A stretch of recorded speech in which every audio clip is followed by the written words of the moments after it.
El buen educador explica. El educador superior demuestra. Y el gran educador inspira. Y justamente nos hemos inspirado en desarrollar una serie de actividades que están siendo dirigidas a ustedes y lo serán por el resto del año 2022. Por ejemplo, una de las encuestas de nuestra escuela está dirigida a la encuesta de profesores, de la valoración de profesores. Y para nuestra grata sorpresa, el porcentaje general de valoración es un 4.6 de 5, que equivale a muy bueno. Por eso quiero felicitar y agradecer que todos ustedes de una manera u otra se han introducido a este proceso bimodal que está desarrollando la escuela y han puesto de su parte cada uno de ustedes para poder desarrollar esa parte virtual que estamos desarrollando. En segundo lugar, quiero comentarles que para este semestre vamos a desarrollar un diplomado sobre tecnologías en la implementación de las tecnologías, en la educación, que no es más que ese documento que tienen ahí en sus sillas. Para inscribirse solo tienen que registrar ese QR e inmediatamente quedan inscritos en este diplomado que estaremos dando los meses de julio y agosto, solo para el personal docente de nuestra escuela. Recientemente también nuestra escuela desarrolló un diplomado en innovación educativa que estuvo dirigido a ese personal que los apoya en los procesos de capacitación, a ese personal interno de nuestra escuela, nuestros gerentes, nuestros directores, nuestros coordinadores, de tal manera que como equipo logremos avanzar. Y es que nuestros ministerios públicos necesitan cada vez más de nosotros en ese proceso de especialización y también su personal de apoyo. Es por eso que hoy me complace comentarles que a la fecha del 30 de junio ya nuestra escuela ha alcanzado un 101% de la meta proyectada.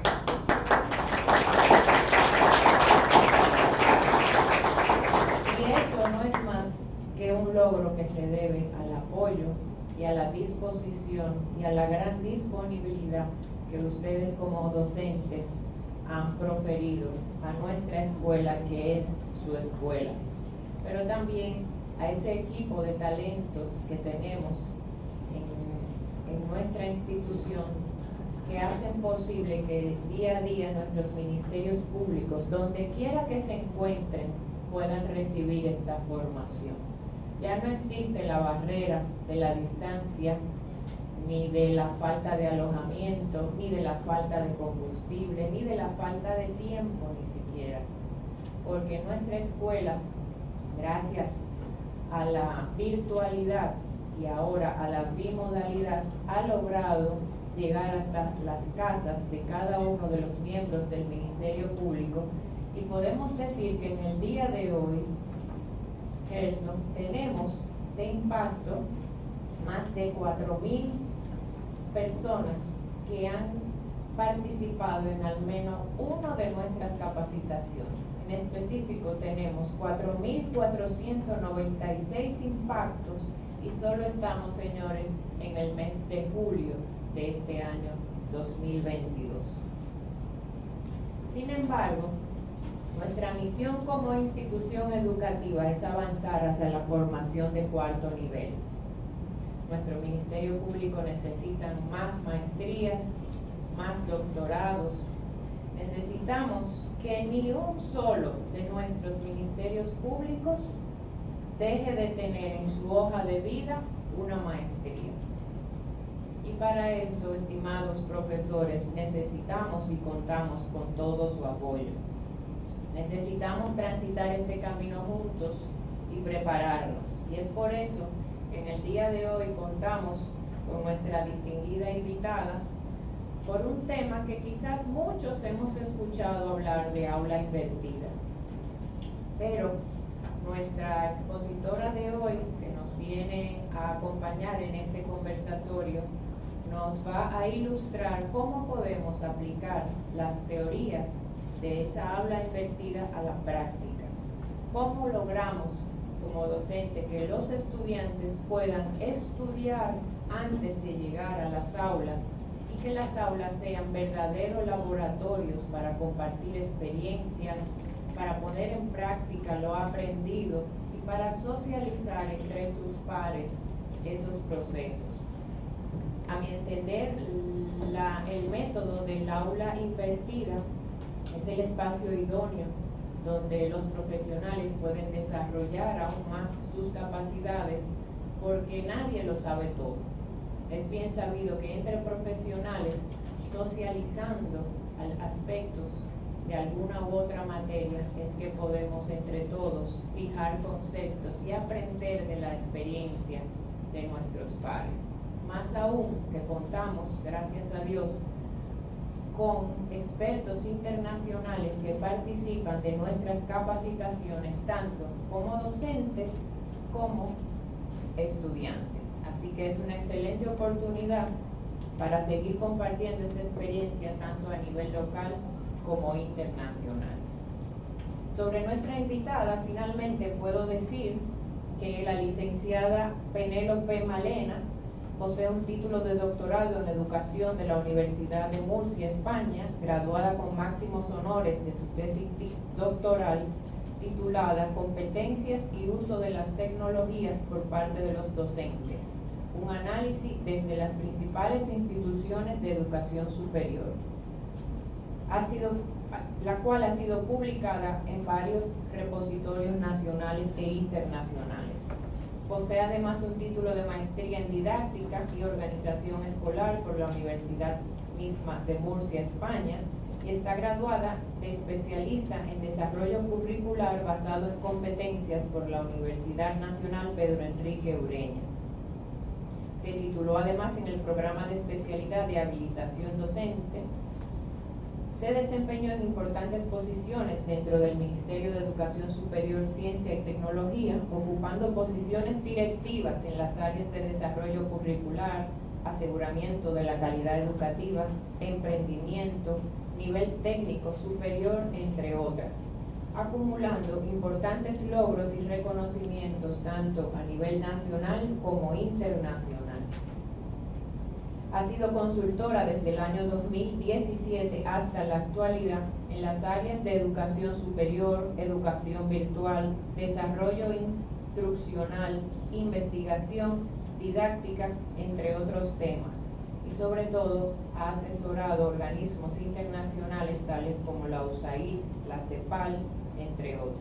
Actualmente también es docente en área de especialidades de importantes otras instituciones de educación superior, por lo que les invito a que cada uno de nosotros aprovechemos estos conocimientos y le saquemos el máximo partido, porque con ellos sin duda estaremos contribuyendo con la profesionalización cada vez más de nuestro Ministerio Público, que es lo mismo que hacerlo para nuestra sociedad. Así que muchas gracias y bienvenida.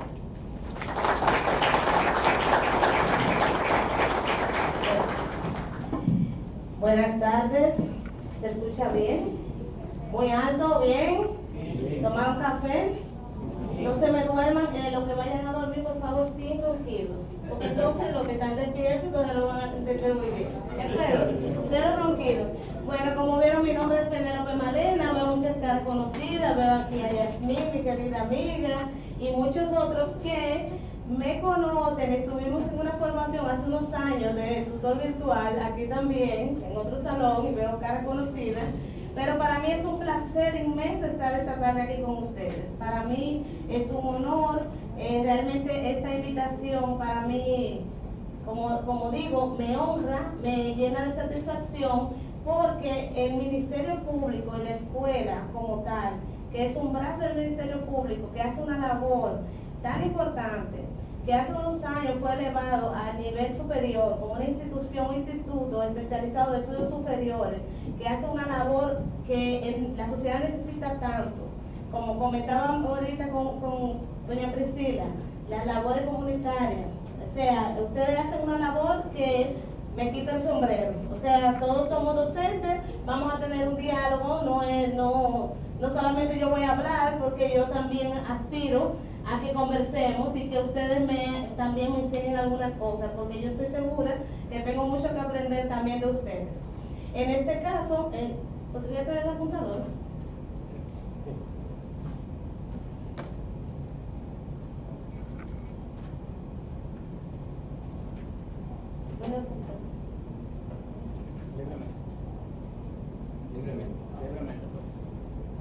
Bien. Bueno, pues tenemos entonces como tema las metodologías activas. Son muchas. No podríamos en una tarde hablar sobre todas. Vamos a centrarnos, vamos a hacer un diálogo un poco de dónde surge, cómo viene la metodología tradicional, va creciendo, va evolucionando hasta, gracias a muchos avances científicos que hemos tenido a lo largo de los últimos años, pues hemos podido descubrir ciertas cuestiones que nos han permitido desarrollar metodologías muy estructuradas, muy importantes, muy innovadoras, basándonos en todo ese grupo de hallazgos científicos, y hablamos de metodologías activas. Pero mucho de lo que hacen las metodologías activas las hacían muchos profesores. Ahora, obviamente, está mucho más estructurado, hay mucha base científica que la avala, y vamos a ir conversando en un diálogo que yo espero que ustedes también me acompañen, así también no se me duermen, porque es que esta es una hora que yo sé en qué hora es que estamos. Entonces, básicamente la agenda que vamos a llevar, temática, sería un poco conceptualizar, luego hablar de algunas de las principales metodologías activas, y vamos a aterrizar en el aula invertida. ¿De acuerdo? Entonces, ¿qué tenemos? Vamos a reflexionar un poquito sobre un asunto que todos los docentes sabemos. Vamos a ver, ¿dónde están los muchachos aquí? Que me van a ayudar con esto. Tenemos un docente con una alta formación. Todos los que están aquí son docentes. Segura estoy de que con muy alta formación y con un nivel de conocimiento profundo de la materia que imparten. Eso no me queda ninguna duda. ¿Qué pasa? Que tenemos dos escenarios. ¿Qué hago yo con todo ese conocimiento que tengo? Según las herramientas que tengo disponibles y tengo conocimiento y sé usar. ¿Qué herramientas tengo? ¿Qué conocimiento tengo? ¿Qué recursos? ¿Cómo yo voy a transmitir a ser mediador entre el conocimiento y mi alumno? ¿Cómo yo voy a hacer esto? Un escenario muy común es que el docente que tiene esa alta formación a veces no tiene dos herramientas, no es muy innovador, no conoce estrategia, o la conoce pero mejor hago una conferencia y hablo, y una cátedra, y me la paso hablando, ¿verdad? Y simplemente no utilizo ninguna metodología, ninguna herramienta, ningún recurso innovador. Entonces, en ese escenario, ¿quién ha tenido docentes así? ¿O quién? Todo, ¿verdad? Hemos tenido docentes que son unas eminencias, pero entonces no tienen tanta habilidad didáctica para transmitir y para lograr en sus estudiantes el desarrollo de una competencia en particular, o las competencias que tiene el curso, digamos, ¿verdad? Eso lo hemos visto todo. Entonces, ¿podemos lograr las metas educativas así, de esa manera? No podemos. Necesitamos realmente que el docente, aparte de tener una muy buena formación, de tener un conocimiento sólido sobre la materia que imparte, pues que tenga herramientas. Y es lo que la escuela está tratando de hacer con esta serie de charlas, de conversatorios que se está desarrollando, pues brindarle algunas herramientas que probablemente ustedes hayan leído, pero que no está de más que tengan una capacitación más profunda para que la implementación sea más posible, más rápida y más viable. ¿Quién recuerda entonces este tipo de maestros? Ya me dijeron que todos. Y los maestros contrarios, esos que nos marcaron, como decía la maestra, la señora rectora, en su cita. Esos maestros que tienen ese liderazgo, esos maestros que siempre hacen una clase, dan la misma asignatura y siempre cambian la metodología. Siempre están buscando una mejor manera de que el estudiante aprenda. Siempre están viendo lo último que salió y tratan de implementarlo. Tratan de, inclusive hay maestros que investigan sobre su propia práctica para la mejora, siempre. ¿Quién ha tenido ese tipo de maestros? También, todos lo hemos tenido. Entonces, este tipo de metodologías, pues, buscan, al igual que las metodologías anteriores, las tradicionales, lo mismo. Estas definiciones vienen de la metodología tradicional. Eso no ha cambiado. Es un conjunto de métodos que seguimos para llevar a cabo un diseño de nuestra asignatura que nos lleve al cómo lograr las competencias, el desarrollo de las competencias de nuestros estudiantes o los objetivos según sea el plan de estudio que estamos impartiendo. Entonces, simplemente las metodologías siempre nos llevan a responder el cómo vamos a llevar a cabo nuestra clase. Entonces, ¿qué pasa con esto? Voy a pasar esa porque es otra definición sobre la metodología. Seguramente muchos de ustedes han visto este triángulo, que es un triángulo que habla sobre el tiempo en que uno puede recordar algo que aprendió, según la metodología y según el tipo de actividad que se hizo en el aula. Ya eso no es una presunción, esto está científicamente estudiado. Cuando a los estudiantes se les somete solamente a escuchar, pues su retención después de 24 horas es de un 5%. ¿Quién se ha embotellado muy bien un contenido y le ha ido bien en el examen? Y después, a los 3 días, al mes, ¿alguien? Eso yo sé que no le suena a nadie aquí, no, yo sé que eso no. O ustedes se han leído unos artículos porque había un examen y eso le fue 100 en el examen. Pero después de un tiempo, pues ya, óigame, no me pregunte nada de eso, que no me acuerdo. Déjame revisarlo. Déjame leerlo otra vez. Entonces, fíjense lo que decía, muy pertinente la cita de la magistrada, la señora rectora, que usted hablaba, la cita hablaba de cuando es solamente escuchar. Si el profesor habla, decía, si nada más escucha, miren lo que se logra. Si el estudiante lee, un 10%, pero cuando vamos pasando de lo verde a lo naranja, ya la cosa se va poniendo buena, ¿verdad? Aquí ya entramos en un tema de demostración, en un tema de argumentación, son funciones cognitivas, pues funciones del cerebro mucho más altas. Entonces ya la cosa se pone diferente, ¿verdad? Ya usted le está exigiendo más al estudiante, usted no va a estar mandando que haga un ensayo, que haga un resumen, que haga un proyecto, que haga un prototipo de algo, depende de la asignatura obviamente, pero la cuestión es que usted lo está implicando más. Entonces ya a esos niveles de argumentación, realización de práctica y enseñar a otros lo que ustedes hacen, ustedes aprenden cada semestre. ¿Quién aprende cada semestre algo nuevo? No hay cosa más buena que ser docente, porque entonces uno vive aprendiendo, porque entonces el mismo reto y las preguntas que te hacen esos estudiantes de ahora, todos los días uno tiene que irse a estudiar de nuevo, porque entonces te puedes encontrar un estudiante, a lo mejor un bachiller, que cuando entra al aula te hace 3 preguntas que tú te quedas, y usted tiene 20 años dando clases, pero estamos en la era de la información. Adelante. No, con mucho gusto, por favor. Ok, en la actualidad, quienes hemos tenido la oportunidad de entrenarnos en diferentes áreas, ¿verdad? Quienes hemos tenido la oportunidad de entrenar en diferentes escenarios, pues vemos las diferentes metodologías que utilizan los diferentes profesores y que a determinado nivel, personas que han pasado por una crisis, junto conmigo, que recién acaban de dejarla de clase, vemos cómo... Yo le voy a preguntar de qué se trata. No, dejemos eso así. Sí, estamos enteros. Me dijo mi hija ahorita, te veo completa. Entonces, ¿dónde entran los exámenes?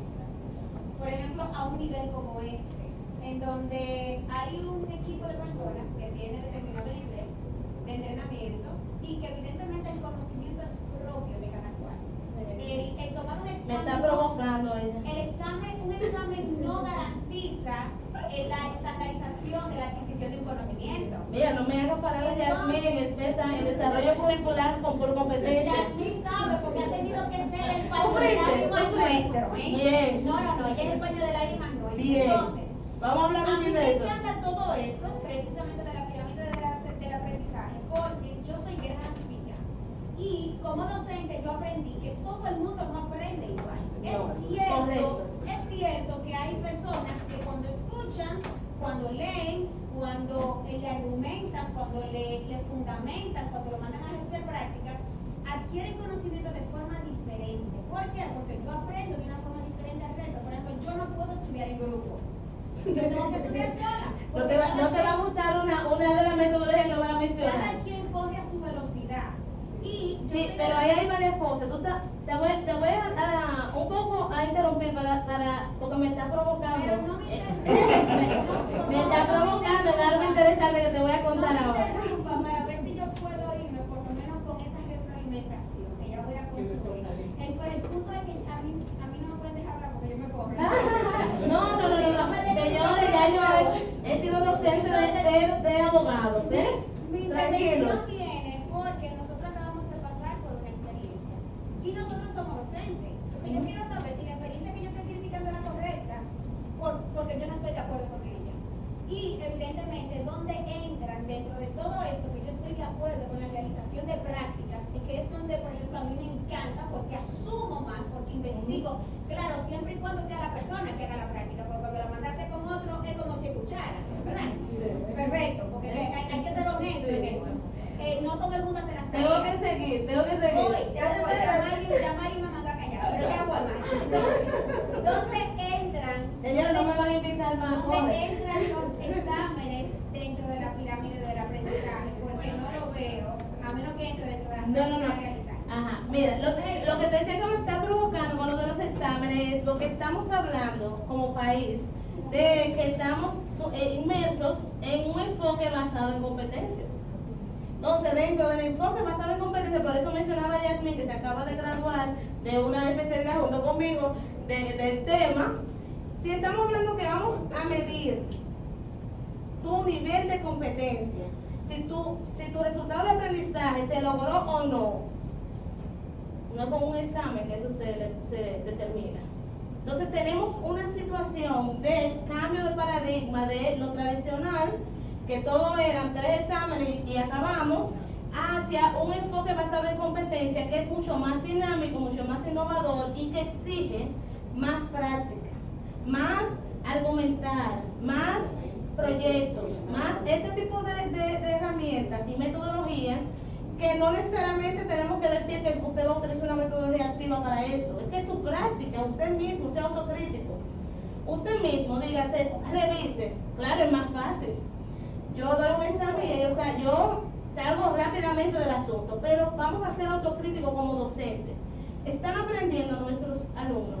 De verdad estamos logrando formar lo que queremos formar, los ministerios públicos que necesitamos, lo estamos logrando. Entonces, siendo un poco crítico y haciendo un esfuerzo, porque es más trabajo, no es mentira, veamos todo lo que el abanico de opciones que tenemos, que son muchísimas cosas. Como les decía, ni siquiera podemos hablar en una tarde de todas las metodologías activas que hay y de todas las metodologías no activas, tradicionales, que son buenísimas también. Que lo que pasa es que falta el enfoque más hacia la competencia que hacia el conocimiento. Porque lo único que yo demuestro en un examen es que yo me memoricé algo. Eso es un nivel muy bajo en lo cognitivo. O sea, usted para memorizar no necesita un gran esfuerzo cognitivo. Ahora, para usted construir un artículo citando varios autores y argumentando sobre esos autores, no, ese es otro nivel cognitivo. Usted tiene que poner ese cerebro, hacer ejercicio como se ve ese ahí saltando el cerebro. Y se pone contento, porque inclusive veremos un poco más adelante que parte de los descubrimientos de la neurociencia tienen que ver con este asunto de presionar al cerebro, ponerlo a hacer ejercicio, ¿verdad? Llevarlo al gimnasio. Vamos a avanzar, pero muy buena la intervención y sé que es un dolor que tenemos todos. Tenemos todos.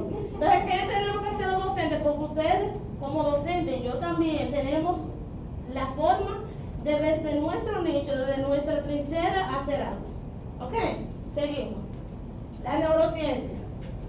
Antes de entrar en la metodología exhaustiva, necesariamente tenemos que hablar de los avances de la neurociencia. ¿Por qué? Porque la neurociencia vino a ratificar ciertas cosas que los educadores antiguamente presumíamos, creíamos que el estudiante aprendía de cierta manera, que el cerebro aprendía de cierta manera, eso creíamos, pero la neurociencia vino y nos demostró que realmente habían algunas teorías totalmente ciertas, como que a María Montessori, yo me imagino que vino su yo del futuro y se le apareció y le dijo cómo era la cosa. Porque esa mujer, yo no sé cómo pudo crear un método tan pertinente en esa época y que actualmente la neurociencia esté ratificando prácticamente la mayor parte de las cosas que ella presumía. Neurociencia. Entonces, María Montessori lo que le contaba, el cerebro, ¿cómo aprende el cerebro?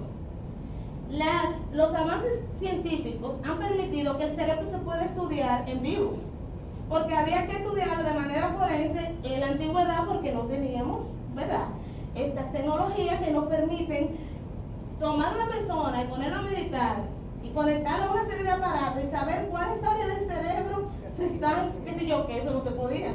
En otra época, eso era con un cerebro muerto, que usted estaba ahí y usted podía, obviamente, usted se avanzó con las herramientas que se tenían, pero la neurociencia ha venido maravillosamente a ayudar a la educación.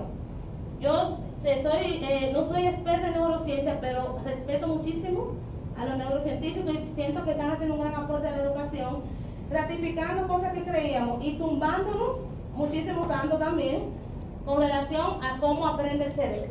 Entonces, el cerebro se estudiaba, como decía, de manera forense. Ahora sabemos que tenemos una serie de neuronas que en la antigüedad pensábamos que no se podían regenerar.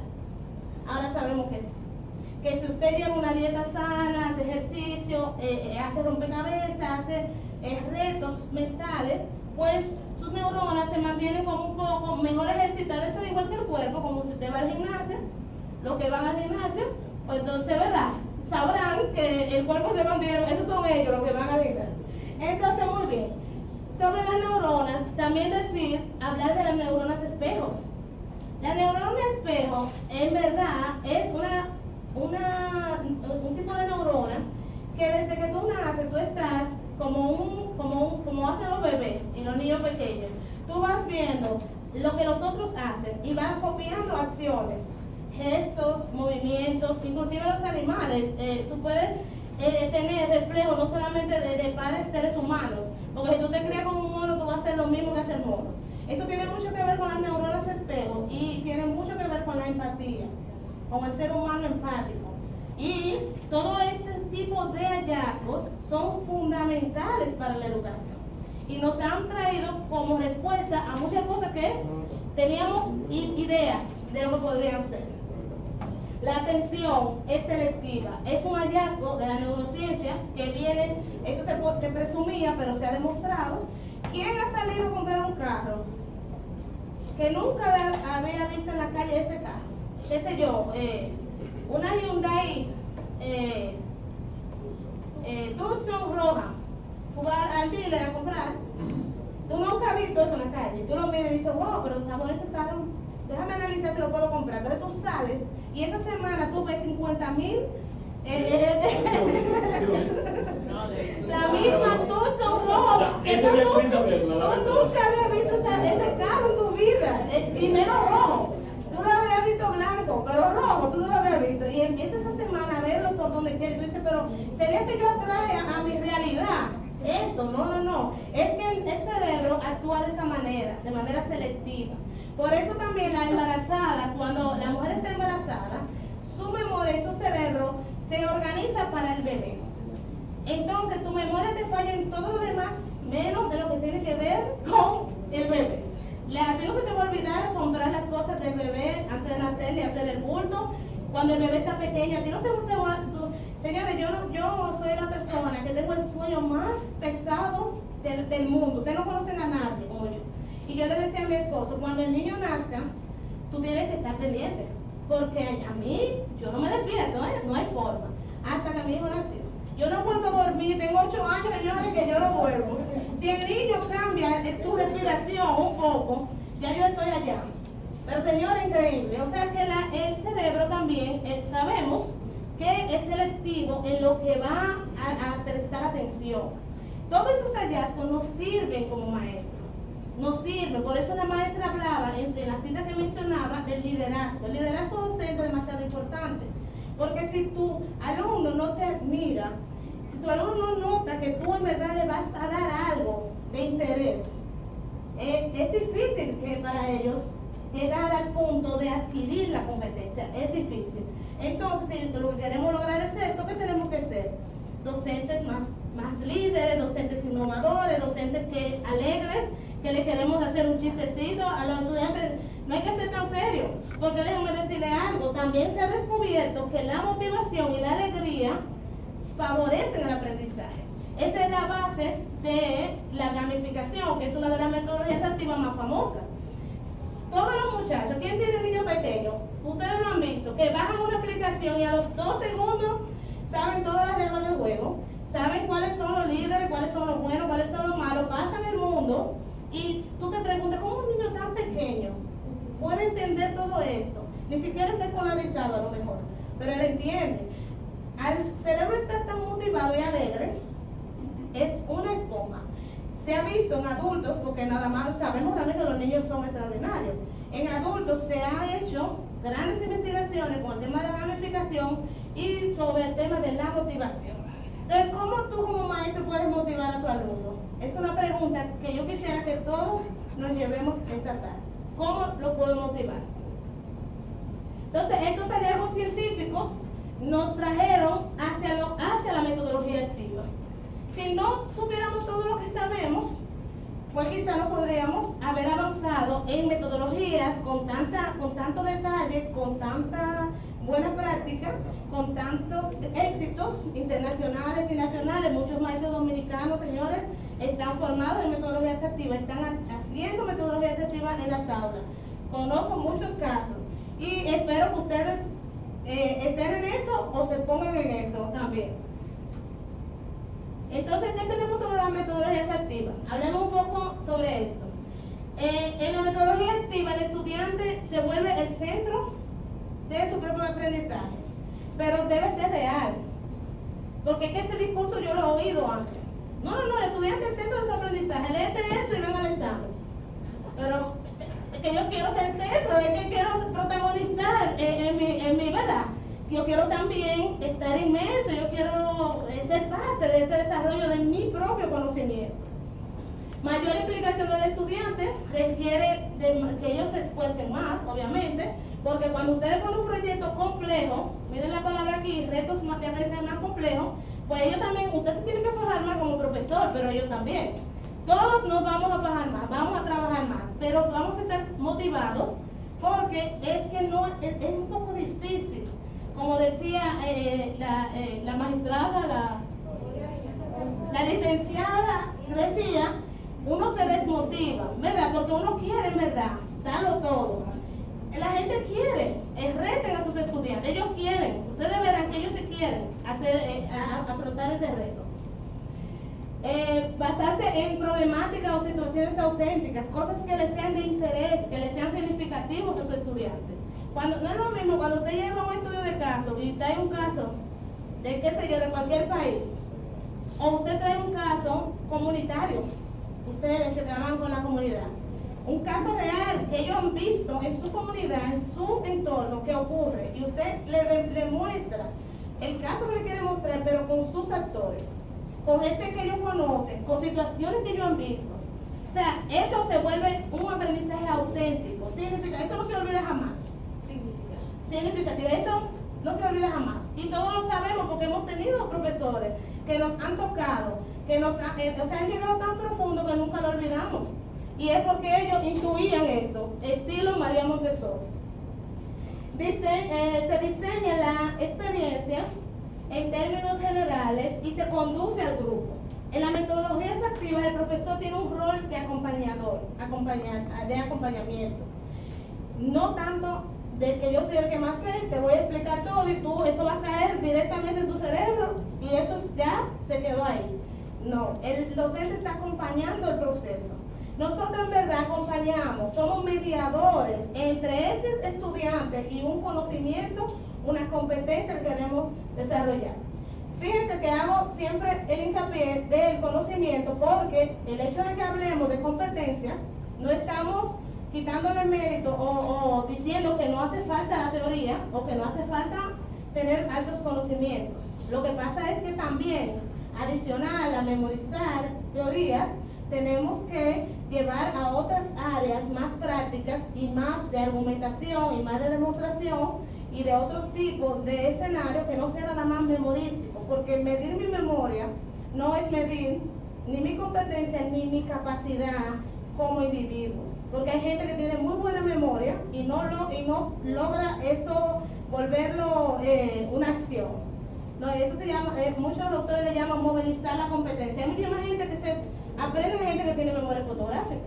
No necesariamente el que tenga memoria fotográfica va a movilizar esas competencias mejor que otro que de casualidad pudo memorizárselo, ¿verdad? Pero sí pudo practicar mucho, pudo llevarlo a cabo y eso se fijó para siempre.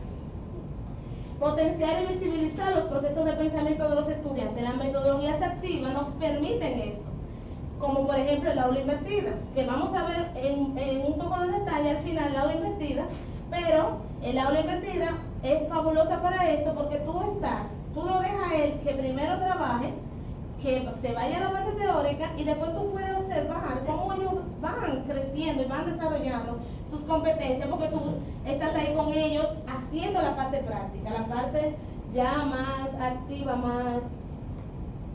más de la práctica. Les voy a mencionar algunas competencias activas que son famosas, ustedes todos la deben conocer. Por ejemplo, el aprendizaje basado en proyectos, que como todos sabemos, pues es simplemente una forma de llevar una serie de conocimientos a través de un proyecto. Entonces el proyecto tiene la teoría mínima que se requiere para hacer un proyecto. Usted va a hacer un robot, algo de robótica, usted tiene que saber un poco de neumática, usted pues tiene que saber de cuestiones que tengan que ver con un prototipo que se va a hacer o lo que sea, y necesita una teoría. Pero luego se va a hacer ese proyecto que es, qué sé yo, hacer un prototipo tal. Entonces esa metodología activa es muy famosa y deseable para algunos tipos de conocimiento. Tenemos la cooperativa, que se basa en que la sumatoria de las partes es más que solo sumarlo, 1 más 1 es igual a 3. ¿Por qué? Porque si hacemos colaborando, si lo hacemos en equipo, sinceramente, no tratando de brillar solamente yo, sino un real equipo, un trabajo verdaderamente cooperativo, él se va a potenciar, no se va a sumar, se va a multiplicar el asunto, porque todos estamos hacia una misma meta, trabajando por una meta en común. La gamificación, que lo estuve mencionando anteriormente, es una de las metodologías activas también muy reconocida por los grandes hallazgos científicos que han habido con relación a esta práctica. Se han hecho muchos estudios diversos sobre cómo las personas, a través del juego, a través de la motivación que les crea estar divirtiéndose, estar jugando, pueden aprender diversos contenidos.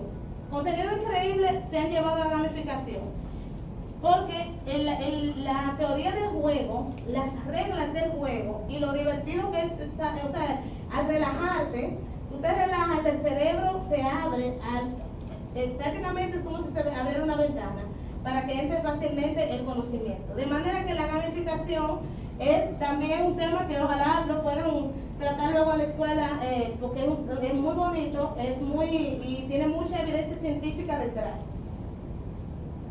El aprendizaje basado en el pensamiento, esta es también una interesante metodología activa que busca, primero, que tú logres hacer la práctica, pero lo que quiere desarrollar en ti son las funciones cognitivas relacionadas al pensamiento. Trabaja más en que tú aprendas a solucionar problemas.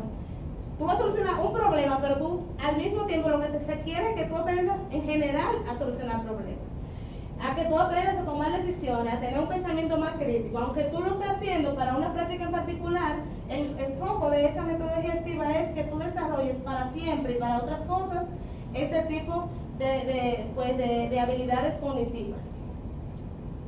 Y nuestra señorita estrella de esta tarde, que ahora sí ya vamos a entrar a hablar sobre el aula invertida. ¿Por qué tanto todo ese preámbulo? Porque todo esto es la base de por qué las metodologías activas existen y por qué son tan famosas. Uno dice, pero oye, pero donde quiera que uno vaya le están hablando de la aula invertida, del aprendizaje basado en proyectos.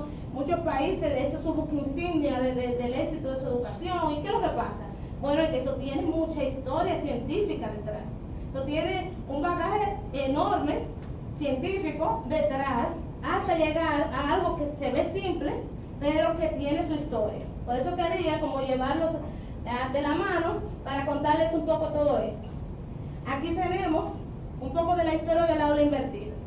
Les voy a contar. Los profesores Berman y Sanz en el año 2007 eran profesores del Instituto de Colorado de Estados Unidos, y ellos hicieron una práctica para ayudar a sus estudiantes que no iban al aula. Por alguna razón faltaban, y ellos les decían, pues chévere, pero entonces el que no vino se perdió la clase. Entonces empezaron a hacer unos videos para ayudar y lo colgaban en ese momento en una página web, ¿verdad? Porque no teníamos, ¿verdad? Como ahora que nosotros podríamos inmediatamente hacer una aula virtual, la academia le va inmediatamente a apoyar. En ese momento no estábamos tan avanzados. Pues ellos colgaban sus videos para colaborar con esos estudiantes que no pudieron ir por una razón. Ellos empezaron a notar que los estudiantes que veían los videos llegaban durísimos al aula. Después ellos llegaban y eran los que más sabían de los temas. Cuando ellos se integraban, entonces venían, como decían ellos, pero ¿cómo va a ser? Lo que estaban aquí, esto lo están superando. Entonces empezaron, como buenos docentes, a observar y a reflexionar sobre su práctica. ¿Y qué hicieron? Que empezaron a subir todos los videos de las diferentes clases. ¿Qué sucedió? Que los estudiantes lo veían antes y venían súper preparados. Entonces, cuando ellos no se les iba en nada a la clase, porque ya ellos sabían todo lo que tenían que saber teóricamente. Entonces empezaron a hacer la práctica dentro de la aula. Fíjense que fue prácticamente un accidente. Y sin embargo, ya para el 2012, que ellos hicieron una publicación científica de todo lo que ellos fueron documentando, eso fue un boom internacional. En el mundo entero se habla del aula invertida. Y déjenme decir una cosa que me decía un compañero de trabajo, Lorenzo Jorge, que algunos conocen aquí, que él usaba el aula invertida, que ellos lo plagiaron a él. Entonces, ellos dijeron, pues me demándalo entonces, porque imagínate, ¿qué vamos a hacer? Entonces, ciertamente, exacto, porque si te llevame el caso, le digo, ve y pon una denuncia. El caso es que muchos docentes hemos intentado hacer ese tipo de cosas. En mi caso, yo soy asesora de tesis. Entonces, yo hacía unos videos tutoriales, porque yo veía que yo le explicaba, y estábamos ya terminando la tesis y me estaban hablando todavía de la justificación. Digo, bueno, déjame hacer unos videos tutoriales para ayudarlos, porque en verdad uno como docente, los que somos docentes de vocación, queremos siempre ayudar, mejorar la experiencia de nuestros estudiantes. Y empecé a hacer unos tutoriales, y yo debería demandarlo, porque eso fue antes de esa fecha. Entonces, mi amigo y yo, si ustedes no ven en la televisión, ya ustedes saben qué fue lo que pasó. Entonces, ¿qué se tiene sobre el aula invertida? Mucha información sobre estudios que se han hecho sobre profesores que han utilizado el aula invertida y han documentado los resultados. Miren ahí, por ejemplo, aquí abajo, no se ve muy bien, luego los que quieran la presentación se la puedo dejar para que se la envíen, pero estos estudios, y también les puedo facilitar los estudios, si a los que les interesan, me contactan a través de aquí de la escuela y se lo envío con mucho gusto.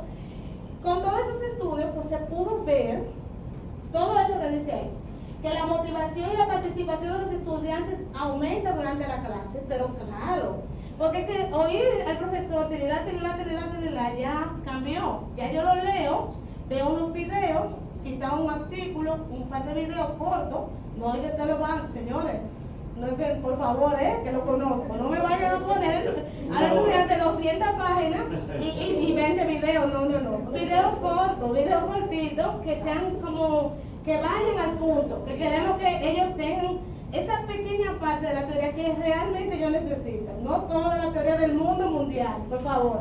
Mejoran el rendimiento escolar. Eso está estudiado y muy avalado.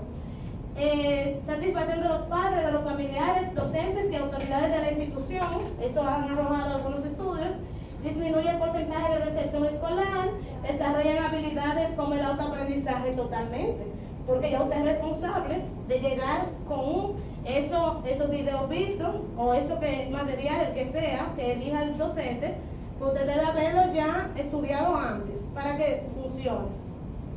Por eso la motivación es muy importante. El docente tiene que ser un líder, un gran líder, para lograr todo esto. Se desarrollan entonces esas habilidades, la curiosidad y el esfuerzo de su confianza, optimización del tiempo en el aula, obviamente. Lo que le decía, que por ese accidente fue que llegamos a este punto de tener el aula invertida, el aumento de la efectividad del rol del acompañamiento del docente. Ahí vamos. El docente siempre quiere acompañar a sus alumnos. Pero cuando él viene con ese conocimiento teórico ya resuelto y estamos haciendo el proyecto, el ensayo, la argumentación, si son las partes de una tesis, la estamos haciendo en aula, óyeme, mi acompañamiento es más eficiente, porque en verdad no es lo mismo cuando un estudiante me manda un correo, pero me sale lo que usted dijo de, no, estoy aquí, entonces podemos dialogar y podemos, lo que sea que estemos haciendo en la práctica, pues hacerlo mucho mejor, mucho más eficiente. El educando muestra compromiso, interés y adquiere nuevas destrezas. El estudiante aprende a su propio ritmo, esto es fundamental. Como decía la maestra que hablaba un poco más temprano, ella decía que no todos aprenden igual, ¿correcto? No todos aprenden al mismo ritmo, totalmente correcto. En el aula invertida, como usted va a enganchar en una aula virtual, los contenidos, los videos, lo que sea que usted decidió que es la teoría de esta semana, el estudiante puede ver las veces que quiera el video. Eso fue lo que yo descubrí cuando hice los videos tutoriales. ¿Sí? Priscila. ¿Tiene algo que ver el aula invertida con la técnica didáctica del visionado del video? Mira, eso es lo que dice mi amigo. Que mi amigo dice, es que todas las teorías de ahora, ya yo le dije, pues ve y demanda de nuevo, porque es un amigo que yo tengo que es él le gusta la controversia. Y yo pero usted lo patentó. Exacto. Pues, entonces me decía Lorenzo, tú sabes, realmente, que él me decía, no, porque en la UASI siempre hemos hecho eso. Eso es que el aula invertida, que en la competencia. Todo lo que viene, él entonces dice, pero ya nosotros hacíamos eso, ciertamente, pero ahora está mucho más estructurado, mucho más avalado por hallazgos científicos, ya no es que tú crees, que yo creo que eso sería bueno, ¿no? Sabemos que sí porque ya está demostrado. Entonces, el estudiante aprende a su propio ritmo, pues vamos a darle las herramientas para que él, según su ritmo, si tiene que verlo más veces el video, lo pueda ver. Entonces, yo les comentaba de mi tutorial que yo vi que mis estudiantes, cuando yo hice esos tutoriales, fue increíble el cambio. Ya ellos hacían mucho mejor. ¿Por qué? En las prácticas finales, porque es que yo veía los videos muchísimas veces. Por poco y me vuelvo yo youtuber. Yo subí YouTube y yo veo que mucha gente, digo, wow, pero debe ser del mundo entero que me están viendo, eran ellos, que lo veían varias veces. Dios mío, no me han dado un centavo todavía en YouTube, pero deben darme mi dinero, esto casi no se ve. déjenme ver, porque eso casi que no se ve. Les voy a leer por aquí rápidamente, porque ya estamos llegando al final. ¿Qué vamos a ver ahora? Que el aula invertida tiene una serie de pasos. No es la única forma de hacerlo. Hay muchas formas de hacerlo. Al igual que todas las metodologías activas. Normalmente las metodologías activas son bastante flexibles en cuanto al hecho de que tú puedes asumir una parte, variar otra parte. Eso no hay como nadie te va a salir a sancionar porque no diste los pasos exactos. Y además, como hay mucha gente que está haciendo artículos al respecto, pues muestran otras formas de cómo lo hicieron que también funcionaron. O sea que los pasos no necesariamente hay que tomarlo, ¿verdad? Al pie de la letra, pero esta es una idea que yo les dejo de un trabajo que yo hice y que a mí me funcionó.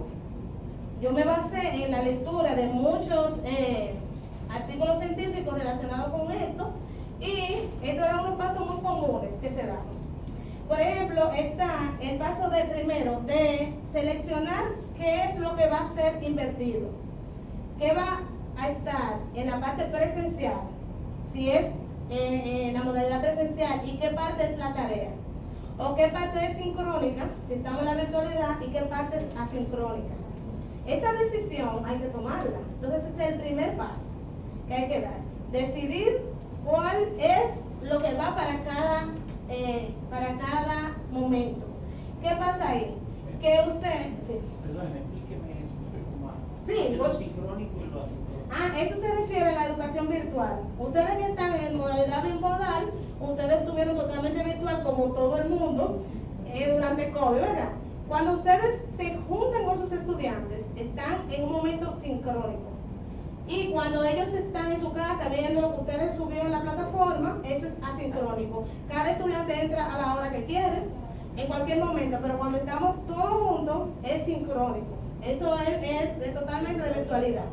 Entonces, en la virtualidad se puede utilizar el aula invertida. De hecho, esta propuesta que yo menciono, de la cual yo saqué esos pasos, yo la diseñé para un entorno virtual totalmente, que es una práctica docente que yo hago en la Universidad UAPA y hice mi trabajo sobre eso. ¿Ok? Entonces, esa decisión hay que tomarla. Luego, entonces, hay que decidir si voy a hacer videos, si voy a hacer materiales o si voy a elegir algunos materiales que existen. Porque no necesariamente, oígame, hay muchos videos muy buenos que ustedes si explican, si tienen el nivel que usted requiere para su clase, pues no tiene que hacerlo usted. Ahora, lo más chulo del mundo es hacer su propio video, porque para el estudiante no es lo mismo cuando ve a su profesor, esa persona que sí conoce, explicándole lo que le está explicando. Si usted le explica cómo qué sé yo, la idea de investigación, muchas ideas para cómo sacar su idea de investigación, y usted hace un video tutorial sobre eso. Cuando usted llega al aula, esos muchachos están volando.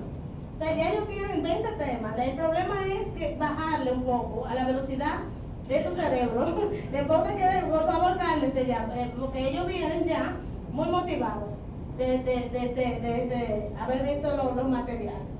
Luego, se presenta al estudiante.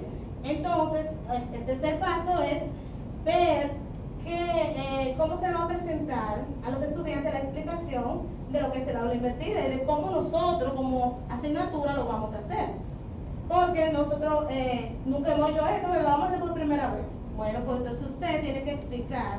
Pero todo eso que yo dije anterior, de los videos, hacerlo, elegirlo y decidir lo que va en la presencialidad y lo que va para tarea, que ahí es donde se invierte el aula normalmente, porque usted lo que hace es que todo eso que normalmente hacemos en el aula, que es explicar, que es básicamente, seamos sinceros, los docentes hablamos mucho, los docentes explicamos mucho, los docentes hacemos mucha exposición y hacemos alguna actividad obviamente también áulica, pero toda esa parte teórica, puramente teórica, se va para el momento que él va a estar antes de la clase. Toda esa teoría, que lo explicaba la magistrada perfectamente, se va a la parte de antes del encuentro. Entonces, cuando nos encontramos, ponemos lo que antes poníamos de tarea, lo más difícil, por eso a veces tenemos muchos inconvenientes. Le explicamos 2 más 2 son 4, entonces después lo ponemos la tarea, traiga aprendida la tabla del 8. Pero usted dio 2 más 2 son 4. Entonces, a veces así. Yo lo pongo un poco exagerado, pero a veces así. Entonces, esa parte de la tabla de multiplicar, que es más compleja y que necesita un razonamiento más profundo, la hacemos juntos, yo lo acompaño. Entonces, ahí ustedes se pasan teorizando y cuando nos vamos a la parte dura, la parte fuerte y difícil, entonces tú estás ahí para acompañarlos, para responder sus preguntas, para guiarlos, porque muchas veces se van a desviar. O sea, ellos puede ser que la instrucción diga una cosa y ya usted sabe, se vayan por otro lado, pero uno está ahí con ellos. Cuando ellos se desvían y te mandan, ¿quién ha recibido un trabajo bello, bien hecho, riguroso, maravilloso, que no tiene nada que ver con lo que usted pidió? ¿Quién ha recibido un trabajo así? Entonces, eso se evitaría porque yo estoy ahí y yo, cuando ellos se me vayan a ir para donde no es, pues tengo la oportunidad de acompañarlo y redireccionar. Entonces, esa es la parte de cuando ya estamos en aula. Primero, explicarle toda la dinámica cómo va a ser. Luego viene otro paso que es verificar que la parte teórica se aprendió. Hay muchas formas de hacerlo. En este trabajo que yo desarrollé, yo me planteaba, como era en la virtualidad, tener una evaluación previa al encuentro sincrónico. Entonces, esa evaluación previa me iba a decir, como en teoría, no tenía ningún inconveniente que fuera una prueba, examen, porque yo lo que quería medir era si ellos estaban entendiendo la teoría.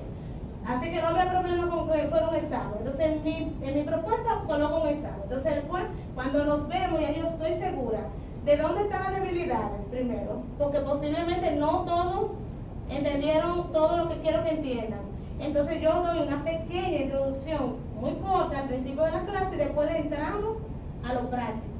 Entonces, nosotros estábamos desarrollando, por ejemplo, era un tema de proyecto, entonces teníamos que ver en aula ya ese proyecto final. Entonces ya cuando entrábamos ahí era otra cosa, ¿verdad? Entonces finalmente, como siempre, cuando se hace cualquier práctica docente, tenemos que evaluar la efectividad. Tenemos que ver, ser autocrítico, ser reflexivo. Entonces finalmente el último paso sería evaluar la efectividad de lo que hicimos. En este caso, esa fue una serie de pasos para invertir una unidad de una asignatura. Cuando ustedes se dispongan, lo que se dispongan a trabajar con esto, pues pueden profundizar más en detalle. Estos pasos podrían, como les decía, facilitarles todos estos artículos que son de lo más interesantes y ustedes verlo con mucha calma, paso a paso, y también ver otras formas de hacerlo, porque hay muchas formas de hacerlo. Esa es la verdad. Entonces, vamos a ver. Esto es esta parte. Entonces, aquí, en la serie de pasos. Entonces, eso era todo.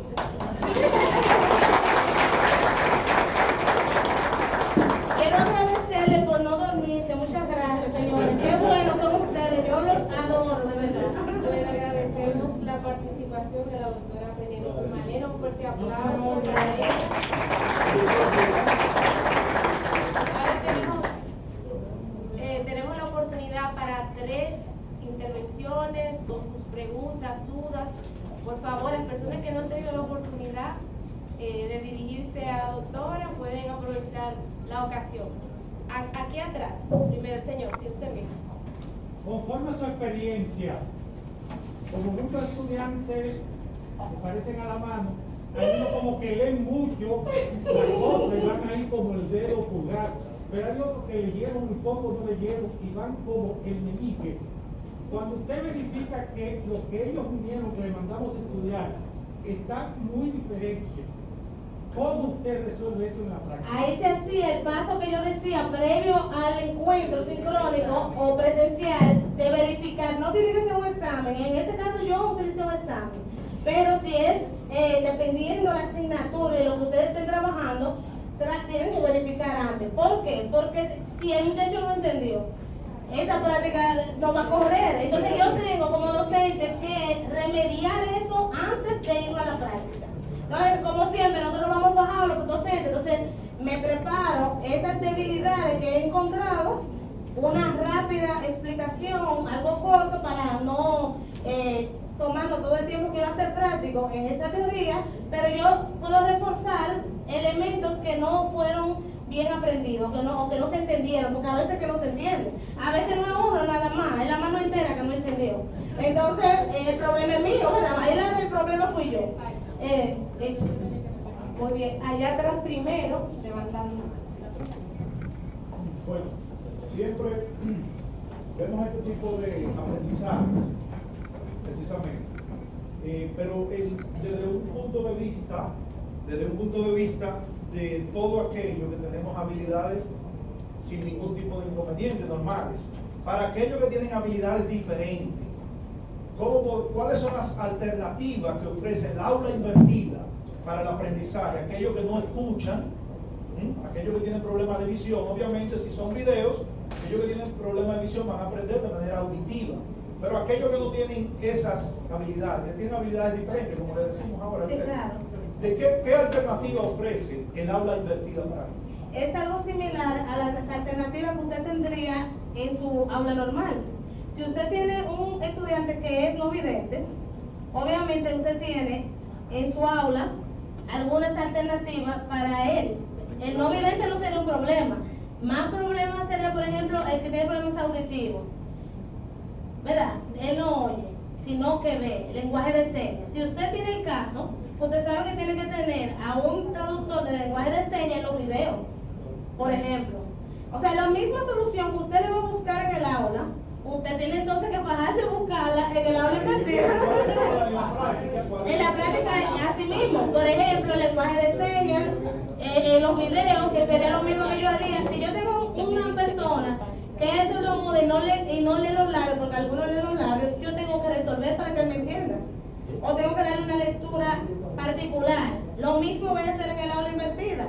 Y a esa persona le voy a dar un tratamiento particular por su condición de no vidente o de no tenga problemas auditivos. Acá la aula. ¿Cómo es? Sí, el Consejo Nacional de Discapacidad ya tiene un personal asignado. Por ejemplo, mira, explícalo más alto, por favor, maestra. El Consejo Nacional de Discapacidad, CONADI, tiene un personal asignado a sus fines, solamente requerido. Ajá, que uno puede requerir con ellos para que entonces le puedan ayudar. Entonces, cuando uno vaya a hacer su video, tiene a esta persona que también está haciendo, uno puede hacer un cuadro más pequeño o dividir la pantalla donde el lenguaje de señas sea visible. Entonces ahí tú, es lo que te digo, es la misma, porque si tú tienes esa situación, tú tienes que buscar una solución en el aula también. Lo mismo que tú resuelves en el aula, prácticamente va a ser lo mismo que vas a hacer a la hora de hacer el video o los materiales que vas a utilizar. Vas a tomar en cuenta que tienes un alumno con X condición de habilidades diferenciadas. Ella es amiga mía, yo espero que ella me lleve al paso. Realmente Ella sabe mucho, eso es un problema. no es una pregunta, es un aporte. En mi experiencia implementando aula invertida, pues me ha surgido crear en la primera etapa, que es la etapa de planificación, una guía instructiva para que el estudiante pueda saber qué hacer en la casa. Porque, como usted lo dijo, Penélope Malena, que el estudiante se le explica en el aula, puede anotar incorrectamente o puede haber comprendido de manera inadecuada y al llegar a la casa no saber qué hacer con ese material. Entonces, se sugiere, y veo que es mucho más productivo, crear una especie de guía donde el estudiante, desde que llega a su casa, que tome el material que le provee el profesor, ya sea audiovisual o en forma de texto, ¿qué va a hacer con ese material? Paso 1, lo va a observar el video. Paso 2, luego va a anotar las dudas que le surjan de ese video. Paso 3, reflexionar o escribir sobre lo que comprendió al ver este material y así sucesivamente. Correcto. Y luego entonces, ya cuando llega al aula de clase, como usted bien lo dijo, el maestro hace un feedback, una retroalimentación de todo el proceso y de ese material. Y algo que veo que también me funciona es cuando el estudiante llega al aula, hacer una especie de preguntas detonadoras, Okay, o preguntas motivadoras, no sé cómo Detonantes. le quieran llamar, que detonan algo que tenga que ver con el material, hace una pregunta para comenzar una lluvia de ideas después de la retroalimentación. Muchas gracias. Muy buenos aportes. Gracias, Yasmin. Aquí el maestro, sí, ahí mismo. Muy bien. Gracias, muchas gracias. Buenas tardes.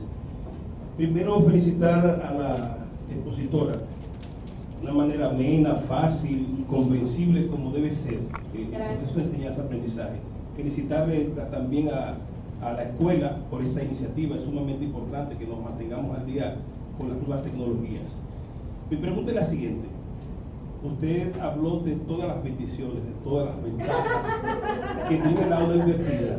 Como todos sabemos, el proceso de enseñanza-aprendizaje es tan complejo como somos los que somos objetos de aprendizaje. Sobre todo hay algunas dificultades con el tema de la educación virtual que hemos discutido en algunos momentos, sobre todo cuando se graban las clases.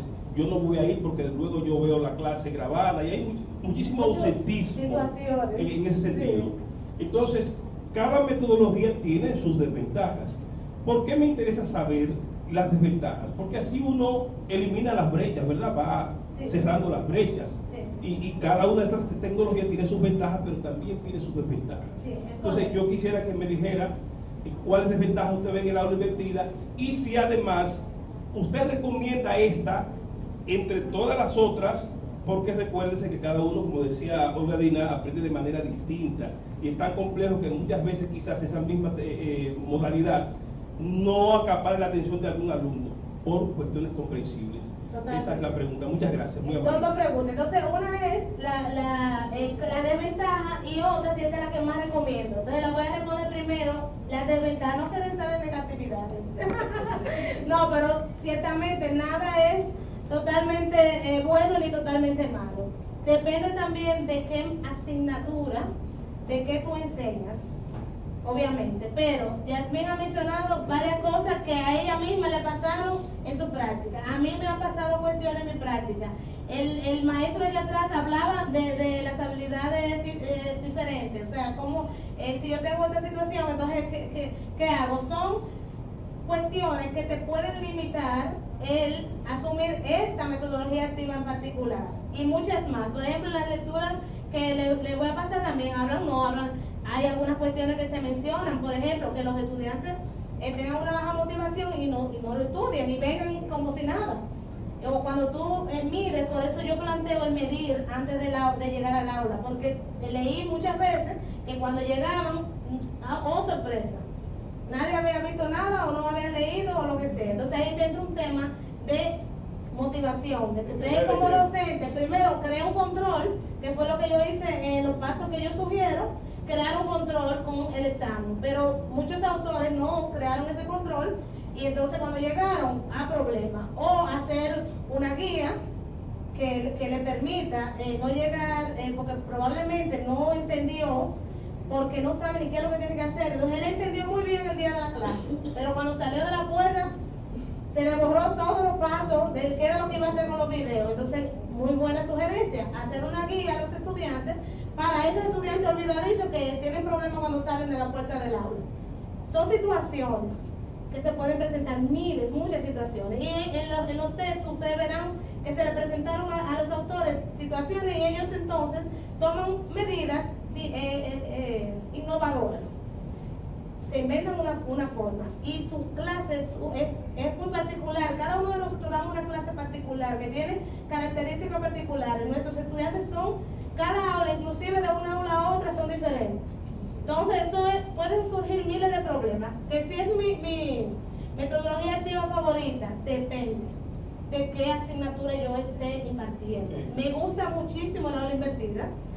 Me gusta mucho el aprendizaje basado en proyectos para temas de investigación, que es una de las asignaturas que yo imparto. Yo imparto la asignatura del bloque de investigación en Pucamaima de algunas maestrías.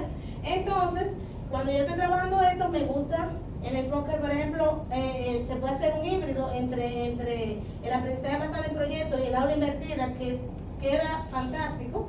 Entonces, depende, tú tienes que reflexionar sobre lo que tú enseñas y lo que quieres lograr, cómo son tus alumnos y qué nivel de motivación tú puedes inyectarles para que en verdad esto les funcione y lo puedan aprovechar. Hay muchas inquietudes, rectora, no sé si me permite. Tenemos a nuestro magistrado Sedano, que tiene hace rato la mano levantada. Muchas gracias. Bueno, mis felicitaciones, esto ha sido bastante rico compartirlo acá, pero sí crea algunas inquietudes, porque la docencia virtual, como quiera que sea, es una novedad aunque algunos crean que ya vamos transitando en grande. Se plantean varios detalles que yo creo que la institución que sirve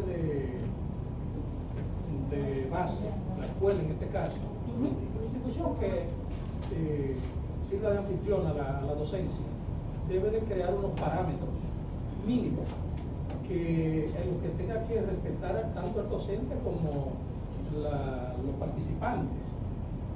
Por ejemplo, si hay que conocer a quién va dirigida la docencia, es necesario conocerlo previamente para saber qué preparar.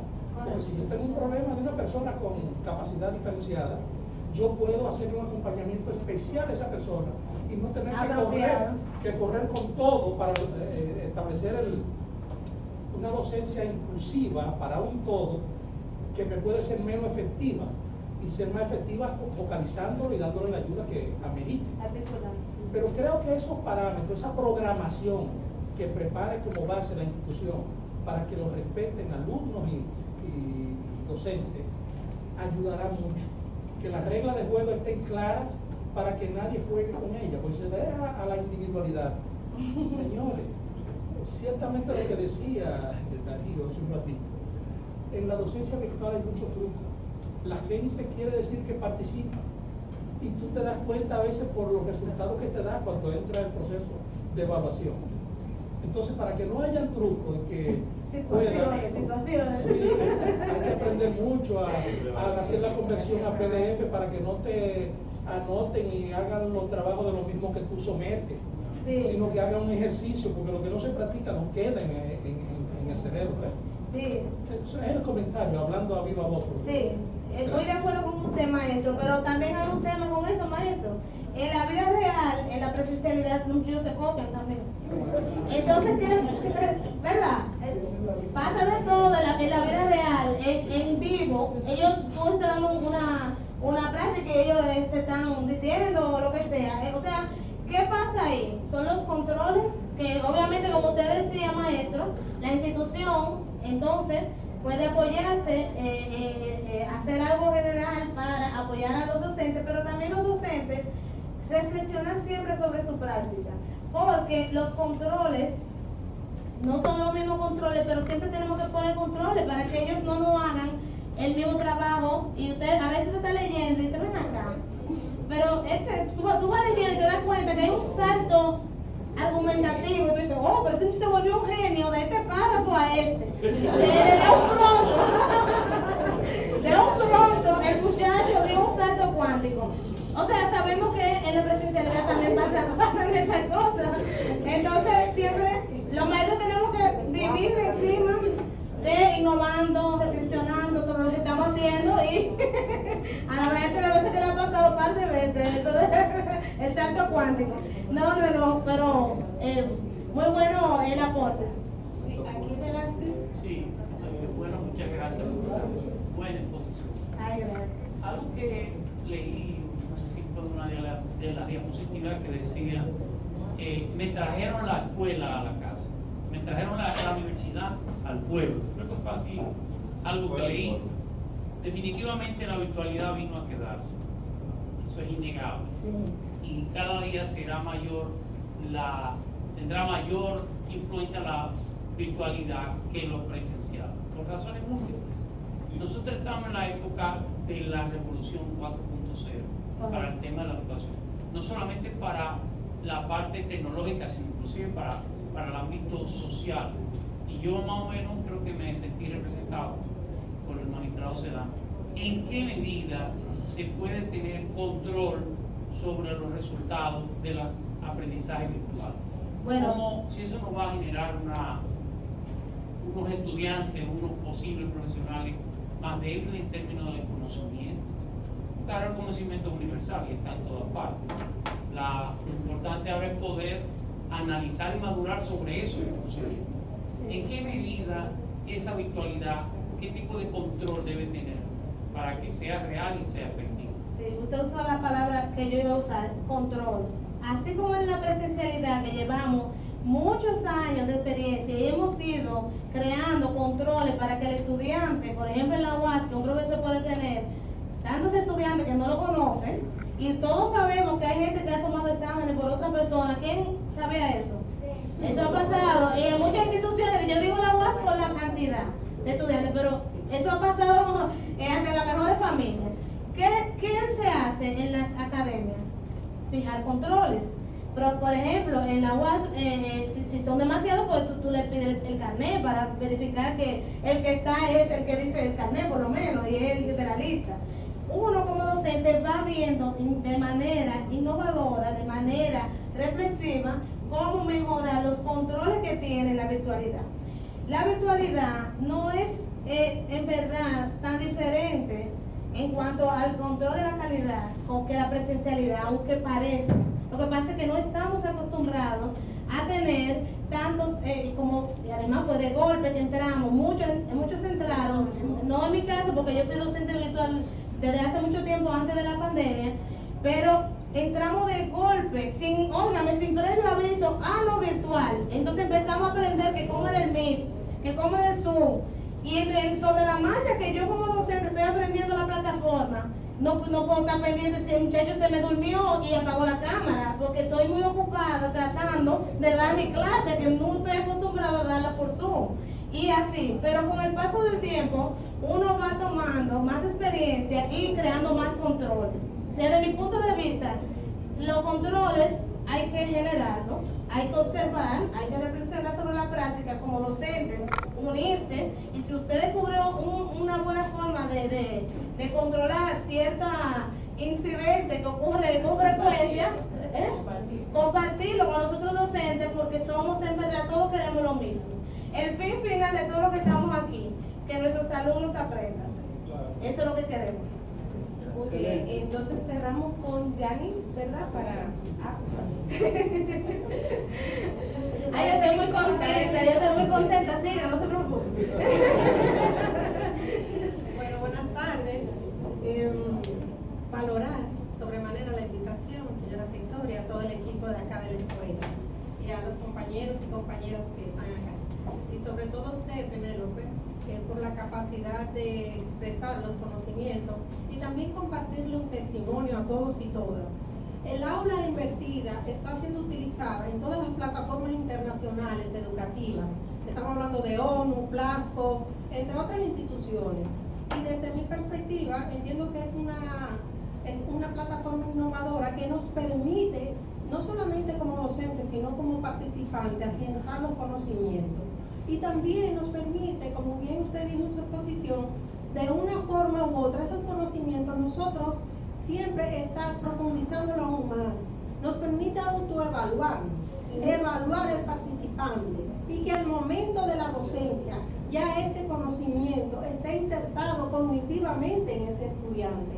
Y que al momento de la docencia solamente vamos a potenciar una serie ya de conocimientos más profundos y prácticos que se necesitan para realmente transmitir esas competencias, ampliar los conocimientos. Entonces es importante romper paradigmas. Sabemos todos que estamos acostumbrados en cierta forma a la presencialidad. Digo en cierta forma porque la virtualidad, la bimodalidad, acá en la escuela ya sabemos que hace años que estamos implementándola y ha sido muy efectiva. Inclusive tenemos un departamento que permite establecer los mecanismos de control de participación de los estudiantes. Y hemos tenido que tomar medidas con aquellos que no han participado. Y después se han puesto un poco enojaditos. Pero hay unos mecanismos de control en que lo hacemos concomitantemente. Sí, y muchas plataformas en verdad tienen ya de por sí algunos controles preestablecidos. Y te entregan un informe a ti como docente y uno lo evalúa y tiene que tomarlo en cuenta para los resultados. Entonces, quería hacer como un esbozo general y transmitirle mi testimonio, mi buen testimonio de la gran experiencia que es utilizar esta metodología educativa de la aula invertida. Qué bueno, gracias por compartir. Aquí atrás, rectora. Sí, ya la última. Sí, sí, acá atrás. Por acá.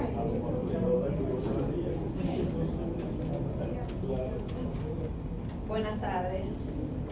Mi nombre es Isidra Ortiz Mi experiencia es en cuanto, y un aporte también en cuanto a las desventajas que hablábamos hace un rato, sobre el aula invertida y la presencialidad.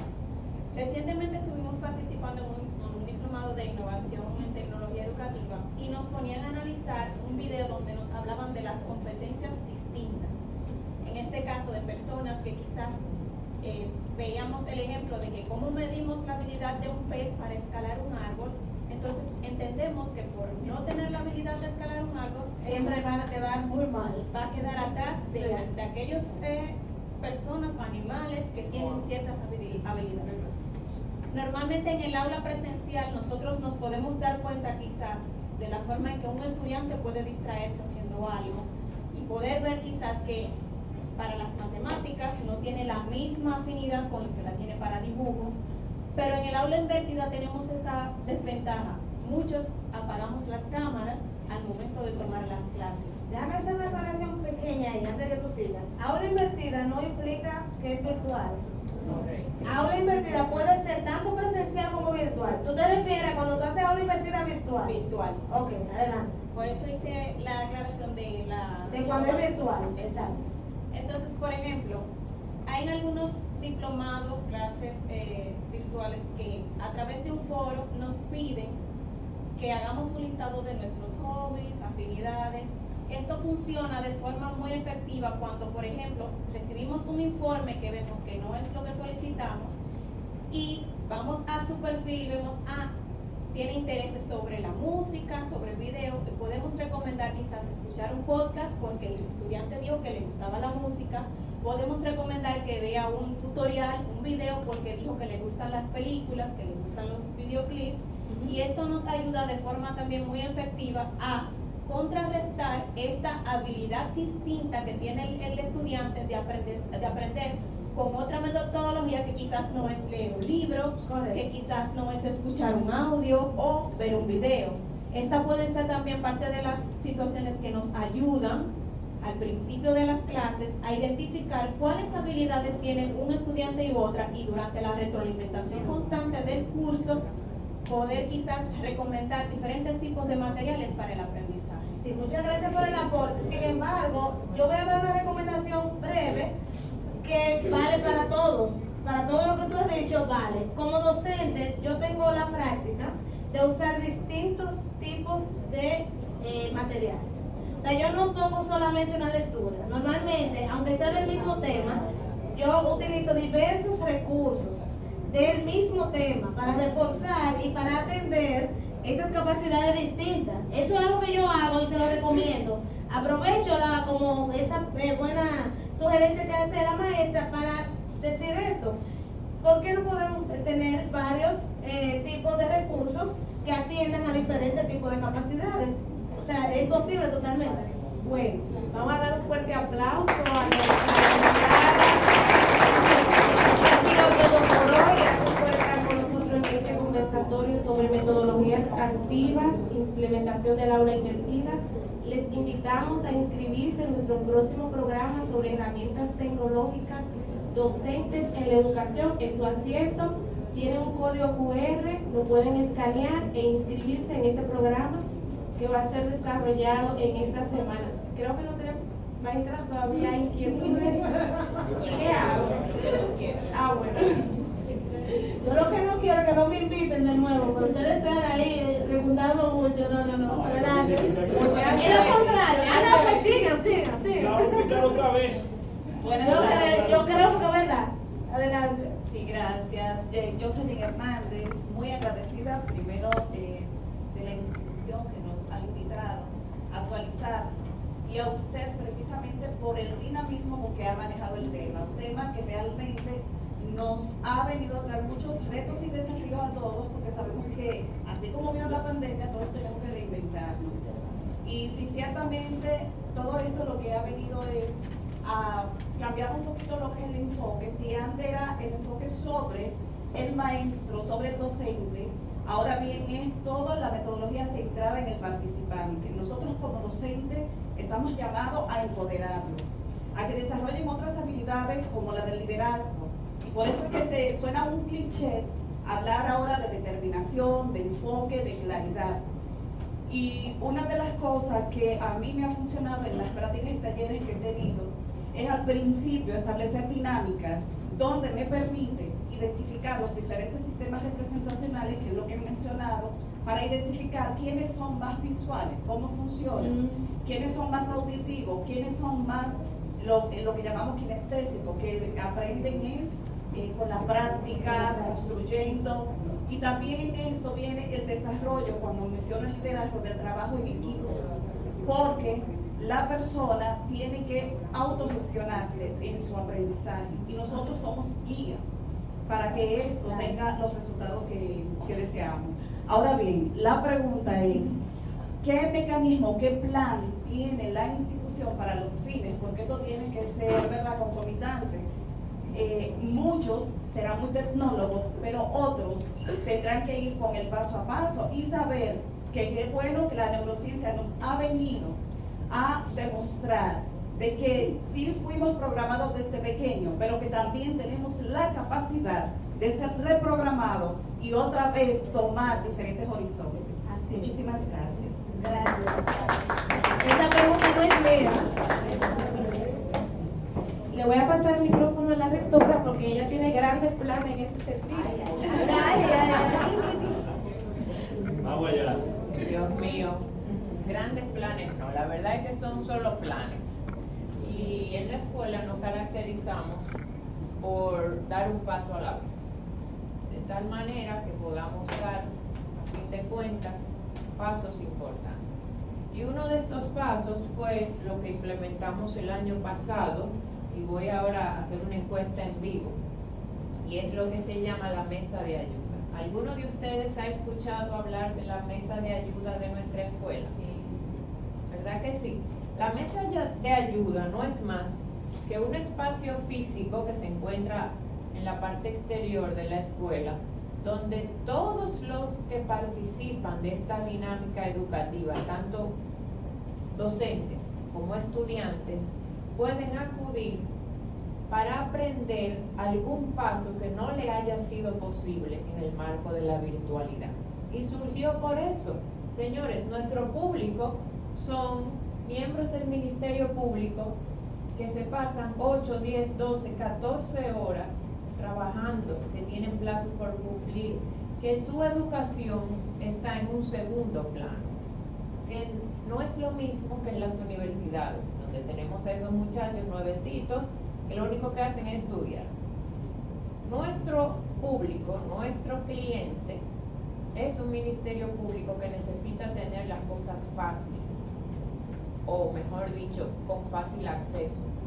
Y por eso nuestra escuela pensó y ejecutó el año pasado este proyecto.